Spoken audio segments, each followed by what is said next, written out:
من التزم السلفية حصل الخير كله وحصل أجرا عظيما وفيرا كبيرا لأنه لزم هدي رسول الله صلى الله عليه وآله وسلم. الحمد لله رب العالمين الذي أعزنا بالإسلام، فمهما ابتغينا العزة بغيره أذلنا الله. وأشهد أن لا إله إلا الله وحده لا شريك له ولا نعبد إلا إياه، وأشهد أن محمدا عبده ورسوله صلى الله عليه وعلى آله وأصحابه ومن والاه وسلم تسليما كثيرا. أما بعد، أيها المؤمنون، اتقوا الله سبحانه وتعالى واشكروه على ما من عليكم به من نعمة الإسلام التي هي أعظم نعمة أنعم الله بها على أهل الأرض. قال الله تعالى: اليوم أكملت لكم دينكم وأتممت عليكم نعمتي ورضيت لكم الإسلام دينا. Lahat ng papuri at pasasalamat ay natatangi lamang at nauukol sa Allah subhanahu wa ta'ala. Mga kapatid sa pananampalatayang Islam, katakutan natin ang Allah subhanahu wa ta'ala ng tiyak at tunay na pagkatakot sa Allah. At ganun din, pasalamatan natin ang Allah subhanahu wa ta'ala sa biyayang ginawad sa atin, na kung saan ito ay kabilang sa pinakamalaking biyaya na ibinigay ng Allah subhanahu wa ta'ala sa bawat isa. At ito ang relihiyong Islam, na ikaw ay binuhay, nilikha ng Allah subhanahu wa ta'ala, nagtataglay at nagdadala na relihiyong Islam, na kung saan mismong ibinigay ng Allah subhanahu wa ta'ala. Sinabi ng Allah subhanahu wa ta'ala sa banal na Quran: "Al-yawma akmaltu lakum dinakum." Sa araw na ito na ginawa kong kumpleto ang inyong relihiyon, wa atmamtu alaykum ni'mati, at ginawa kong kumpleto sagad ang aking mga biyaya na ibinigay sa inyo, wa raditu lakumul Islam dina, at kinalugdan ko para sa inyo ang relihiyong Islam, ang relihiyon ng Allah subhanahu wa ta'ala. Allah subhanahu wa ta'ala said, "This day I have perfected your religion for you, completed your favor, my favor upon you, and have chosen for you Islam as your religion. والإسلام هو الاستسلام لله بالتوحيد والانقياد له بالطاعة والبراءة من الشرك وأهله. هذا هو الإسلام." At mga kapatid, ang Islam, ang tinatawag na Islam ay ito ang pagsuko sa Allah subhanahu wa ta'ala sa pamamagitan ng pagtauhid sa Allah subhanahu wa ta'ala, ang pagsamba sa Allah subhanahu wa ta'ala, at ang pagsuko sa Allah subhanahu wa ta'ala sa pamamagitan ng pagsunod sa anumang inutos ng Allah subhanahu wa ta'ala, wal bara'atu min ash-shirki wa ahli, at ang paglayo sa gawaing shirk, at ang paglayo sa mga taong gumagawa ng shirk, gumagawa ng pagtatambal sa Allah subhanahu wa ta'ala. At ito ang tinatawag na relihiyong Islam, wa huwa dinu jami'il anbiya alayhimus salatu wassalam. فكل من اتبع نبيا من الأنبياء وعمل بشريعته فهو مسلم إلى أن بعث الله نبيه محمدا صلى الله عليه وسلم للناس كافة وللعالمين أجمع. فصار الإسلام باتباع هذا الرسول محمد صلى الله عليه وسلم. قال الله سبحانه وتعالى: قل يا أيها الناس إني رسول الله إليكم جميعا. Mga kapatid sa pananampalatayang Islam, ang relihiyon ng lahat ng mga propetang pinadala ng Allah subhanahu wa ta'ala, at lahat at bawat isa na sino man na kung saan siya ay sumunod sa isang propeta, siya ay sumunod sa mga propetang pinadala ng Allah subhanahu wa ta'ala, ay siya ay matatawag na Muslim. Kapag ang mga naunang tao ay sumunod sa kanilang propetang nadatnan, sila ay kabilang sa mga tinatawag na Muslim. At gumawa sa anumang ipinag-uutos ng kanilang mga propeta, sila ay matatawag na Muslim. Hanggang sa pinadala ng Allah subhanahu wa ta'ala ang Nabi Muhammad sallallahu alaihi wasallam. Ang Nabi Muhammad sallallahu alaihi wasallam, na kung saan ang propeta Muhammad ay pinadala ng Allah subhanahu wa ta'ala sa pangkalahatan, tao man ito o mga jin. fasara al-Islamu bittibai' hadha ar-rasul, na kung saan ang nangyari na ang Islam ay sa pamamagitan ng pagsunod sa Propeta Muhammad sallallahu alaihi wasallam. Sa panahon natin matatawag tayong Muslim sa pamamagitan ng pagsunod sa Propeta Muhammad sallallahu alaihi wasallam sa anumang mga pamamaraan na inutos at itinuro ng Propeta Muhammad sallallahu alaihi wasallam. Hindi sa pamamaraan ni Musa alaihi salam, hindi sa pamamaraan ni Adam alaihi salam, at hindi sa pamamaraan ni Isa alaihi salam, bagkus sa pamamaraan ng Propeta Muhammad sallallahu alaihi wasallam. Sinabi ng Allah subhanahu wa ta'ala, "Qul ya ayyuhan nas," sabihin mo Muhammad sa mga tao, "Ya ayyuhan nas, o kayong sangkatauhan, inni rasulullahi ilaykum jami'a." Katotohanan ay ako ay sugo na ipinadala ng Allah subhanahu wa ta'ala sa pangkalahatan. Islam is to submit to Allah by worshiping Him alone and to surrender to Him in obedience and to keep away from shirk and its people. It is the religion of all the prophets. فَمَنْ لَمْ يُطِعِ هَذَا الرَّسُولَ صلى الله عليه وسلم وينقاد له فليس بمسلم. قال صلى الله عليه وسلم: لا يسمع بأحد من هذه الأمة يهودي ولا نصراني ثم يموت ولم يؤمن بالذي أرسلت به إلا كان من أصحاب النار. سبحان الله. At sino man ang hindi sumunod sa propetang yaon, ang propeta Muhammad sallallahu alaihi wasallam, sino man ang hindi sumunod sa kanyang mga pamamaraan na inutos ng Allah subhanahu wa ta'ala, hindi siya matatawag na Muslim. Hindi ka matatawag na Muslim hanggang sa sundin mo ang pamamaraan ng propeta Muhammad sallallahu alaihi wasallam. Sa isang hadith na sinabi ng propeta Muhammad sallallahu alaihi wasallam, "La yasma'u bi ahadin min hadhihi al-ummah." Walang sino man ang nakarinig sa propeta Muhammad sallallahu alaihi wasallam. Dumating sa atin ang turo ng Nabi Muhammad sallallahu alaihi wasallam mula sa ummat na ito, mula sa ummat ng Nabi Muhammad sallallahu alaihi wasallam, Yahudiyun wala Nasrani, isa ka mang Hudyo o isa kang Kristiyano, na dumating sa iyo ang balita mula sa propeta Muhammad sallallahu alaihi wasallam, thumma yamut, hanggang siya ay naabutan ng kamatayan, walam yu'min billadhi ursiltu bih. Dumating sa kanya ang kamatayan at hindi man lang siya naniwala sa anumang mensahe pinadala kang propeta Muhammad sallallahu alaihi wasallam, illa kana min ashabin nar, maliban na lamang na sila ay kabilang sa mga taong makakapasok sa impyerno ng Allah subhanahu wa ta'ala.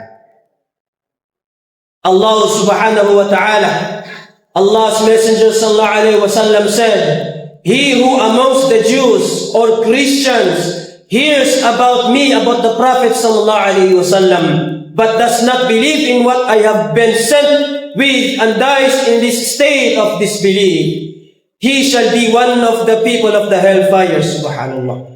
فصار الإسلام منحرفا باتباع هذا الرسول محمد صلى الله عليه وسلم. قال صلى الله عليه وسلم: لو أن موسى صلى الله عليه وسلم كان حيا ma wasi'ahu illa an yattabi'ani. Kaya naman matatawag lamang tayong ganap na Muslim sa harapan ng Allah subhanahu wa ta'ala sa pamamaraan ng pagsunod natin sa propeta at kanyang pinadalang propeta Muhammad sallallahu alaihi wasallam. Sa isang hadith na sinabi ng propeta Muhammad sallallahu alaihi wasallam, "Law anna Musa sallallahu alaihi wasallam kana hayyan," kung buhay lamang si propeta Musa, si Moses alaihi salam, si Musa alayhi salam, kung siya ay buhay pa lamang, ma wasi'ahu illa yattabi'ani, na wala siyang pagpipilian na maliban na lamang na sundin niya ako, sundin niya ang pamamaraan ng propeta Muhammad sallallahu alayhi wasallam. The Prophet sallallahu alayhi wasallam said, even if Musa was alive sallallahu alayhi wasallam, he would have no choice but to follow me, to follow Muhammad sallallahu alayhi wasallam. ولذلك إذا نزل المسيح عيسى بن مريم عليه السلام في آخر الزمان يكون تابعا لهذا الرسول وحاكما بالإسلام، لأن محمدا هو النبي الخاتم. قال الله سبحانه وتعالى: فالذين آمنوا به وعزروه ونصروه واتبعوا النور الذي أنزل معه أولئك هم المفلحون. At ganun na rin sa pagbaba ni Isa alayhi salam sa mga huling panahon. Sa pagbaba ni Isa alayhi salam, yakunu tabi'an li hadha rasul, ay kabilang din siya sa mga taong susunod sa Propeta Muhammad sallallahu alaihi wasallam. Si Isa alayhi salam ay darating sa dulo ng panahon sa dunya na ito at siya ay bababa na bilang tagasunod sa pamamaraan ng Propeta Muhammad sallallahu alaihi wasallam at tagapaghatol ng relihiyong Islam sa pamamaraan ng Propeta Muhammad sallallahu alaihi wasallam. Dahil ang Propeta Muhammad ang siyang pinakahuli-hulihang propeta na ipinadala ng Allah subhanahu wa ta'ala. Sinabi ng Allah subhanahu wa ta'ala, "Alladhina amanu bih," yung mga taong naniwala sa Propeta Muhammad, sa anumang minsay ipinadala ng Propeta Muhammad sallallahu alaihi wasallam, wa'azzaru, at dinakila, nirespeto ang Propeta Muhammad sallallahu alaihi wasallam, wa nasaru, at tinulungan ang Propeta Muhammad sallallahu alaihi wasallam, wattaba'un nur alladhi unzila ma'ah, at pinaniwalaan nila ang Quran na ipinadala sa Propeta Muhammad sallallahu alaihi wasallam, ulaika humul muflihun. Sila yung mga taong tunay na nagwagi. Sila yung mga taong tunay na nagwagi. And Allah subhanahu wa ta'ala said, so those who believe in Him, in Muhammad sallallahu alaihi wasallam, honor Him, help Him, and follow the light, the Quran, which has been sent down with Him. It is they who will be the successful one in the hereafter. إن الإسلام يقوم على أصلين عباد الله، الكتاب والسنة. الكتاب هو القرآن والسنة هي سنة الرسول صلى الله عليه وسلم. At ang relihiyong Islam ay hindi natin maitatayo maliban na lamang sa dalawang pundasyon. Dalawang pundasyon lamang ang ating binabalikan, mga kapatid, sa pananampalatayang Islam. Ito ang aklat, ang Quran na Allah subhanahu wa ta'ala, ang salita ng Allah subhanahu wa ta'ala, at ang sunnah, ang pamamaraan ng Propeta Muhammad sallallahu alaihi wasallam. Islam is based upon the book of Allah, the Quran, and the sunnah of the Messenger sallallahu alaihi wasallam. Yajibu ala al-Muslim ay yatamassaka bihi ala mujibin ma jaa fi al-kitab wa sunnah wa la yakhtari' Islam min 'indahu aw yuqallid ghayrah mimman yad'i al-Islam wa huwa ya'malu bi khilafihi. La budda min al-inqiyad lahu bi-ta'ah wa la budda min al-bara'ati min ash-shirk. Kaya naman, nagiging obligado sa bawat Muslim ang panghawakan niya ang relihiyong Islam, ang panghawakan niya, isabuhay niya ang mga anumang inobliga, ginawang wajib ng Allah subhanahu wa ta'ala na matatagpuan natin sa Quran at matatagpuan natin sa sunnah ng Propeta Muhammad sallallahu alaihi wasallam. Isabuhay ng Muslim ang anumang mga kautusan at ang paglayo ng isang Muslim sa anumang ipinagbabawal ng Allah subhanahu wa ta'ala sa Quran at sa sunnah. At huwag siyang gumawa, huwag siyang mag-imbento ng anumang mga makabagong bagay sa relihiyong Islam, o di kaya ang gumaya sa mga taong gumagawa ng Islam na kung saan ang kanilang mga ginagawa ay taliwas sa anumang ipinag-uutos ng Allah subhanahu wa ta'ala.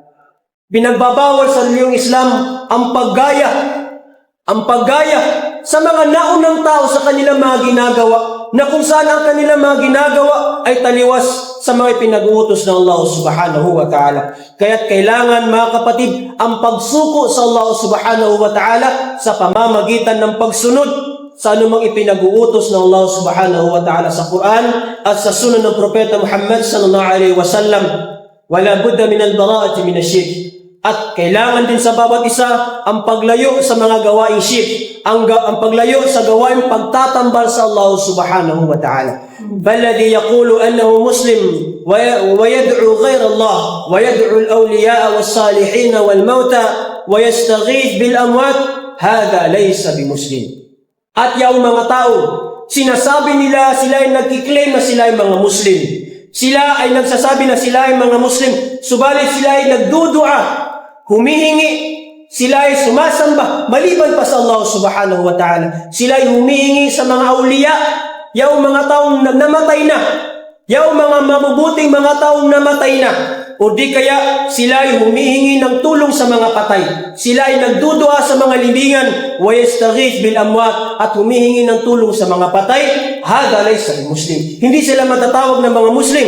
Hindi sila matatawag na sila ay ganap at tunay na Muslim sa Allah subhanahu wa ta'ala. Walladhi yadda'i al-Islam ويشهد أن لا إله إلا الله وأن محمدا رسول الله. Kaya't sino man ang isa sa atin na siya ay nagpapanggap na siya ay nasa reliyong Islam, siya ay sumasaksi sa Allah at sumasaksi sa Propeta Muhammad sallallahu alaihi wasallam, walakinahu ya'malu bil bid'a wa ya'malu bil muhdathat wat taqlid lil aba'i wal ummahat falyanqadu lima ja'a fil kitabi was sunnah. Subhanallah.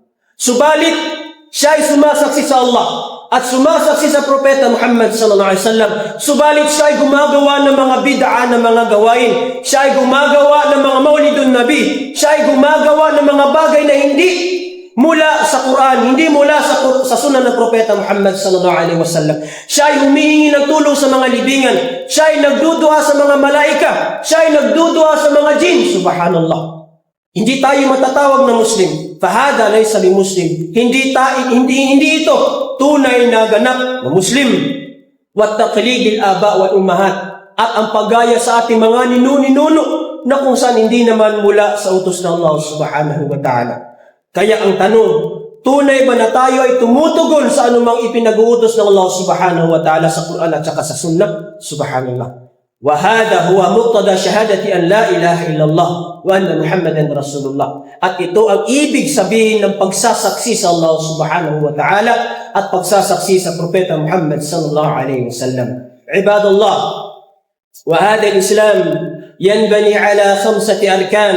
At ang relihiyong Islam, ito ay naisasagawa, ito ay naitatayo sa 5 mga arkan, sa 5 mga haligi ng relihiyong Islam. Sa isang hadith na iulat an Ibn Umar radiyallahu anhuma qala Rasulullah sallallahu alaihi wasallam, bunya al-Islam ala 5: shahadati an la ilaha illallah wa anna Muhammadan Rasulullah wa iqamus salati wa ita'iz zakah wa hajjil baiti wa sawmi Ramadan.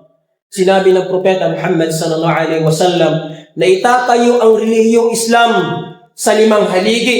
Una, ang pagsaksi na walang ibang Diyos na nararapat sambahin maliban lamang ng Allah subhanahu wa ta'ala, at ang pagsaksi na si Muhammad sallallahu alaihi wasallam ay alipin ng Allah at propeta at ipinadala ng Allah subhanahu wa ta'ala, at ang pagsasagawa ng pagdarasal, ang pagsasagawa ng sala, at ang pagbibigay ng zakah sa mga taong naiubliga sa kanila, at ang pagsasagawa ng hajj sa mga taong naiubliga kanila, at ang pagsasagawa ng pag-aayuno sa buwan ng Ramadan.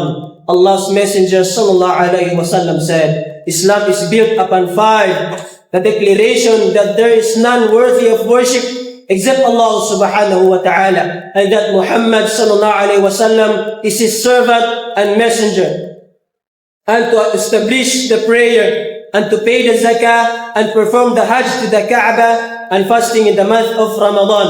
Ayyuhan nas, ibadallah, إن المسلم لا يتمكن من التمسك بدينه حتى يتعلم العلم النافع، يعرف ما هو الإسلام، لأنه إذا جهل يقع في الشرك ويقع في البدع ويقع في الذنوب والمعاصي وهو لا يعلم ذلك.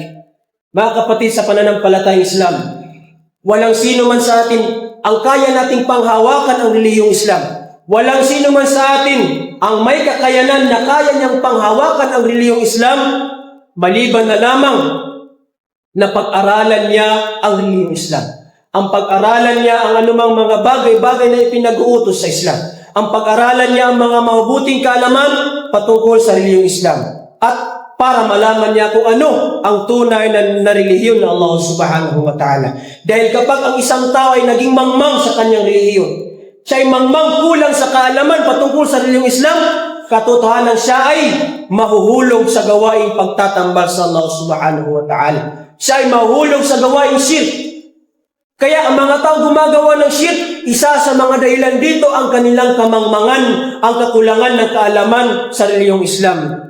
Wa yaqa'u fil bid'a, at siya ay makakagawa ng mga bid'a na mga gawain, at makakagawa ng mga ipinagbabawal ng Allah subhanahu wa ta'ala, na mga gawain ipinagbabawal ng Allah na kung saan siya ay hindi niya alam na siya pala ay nakagawa na ipinagbabawal ng Allah subhanahu wa ta'ala. So a Muslim must learn about Islam from the Quran and the Sunnah according to the understanding of the righteous predecessors, so that he can practice it properly and avoid falling into shirk, innovation, and evil deeds. أقول ما تسمعون واستغفر الله لي ولكم ولسائر المسلمين من كل ذنب وخطيئة.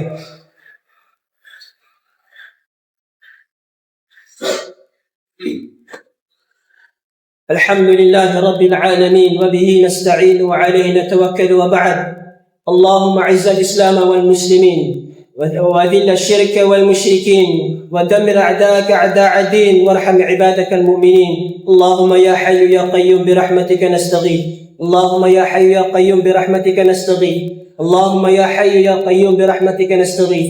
لا إله إلا أنت سبحانك إنا كنا من الظالمين.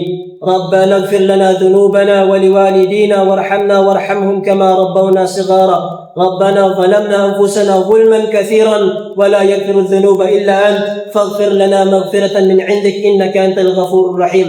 اللهم اغفر لنا ذنوبنا ولوالدينا وارحمنا وارحمهم كما ربونا صغارا. اللهم إنا نسألك الهدى والتقى والعفاف والغنى.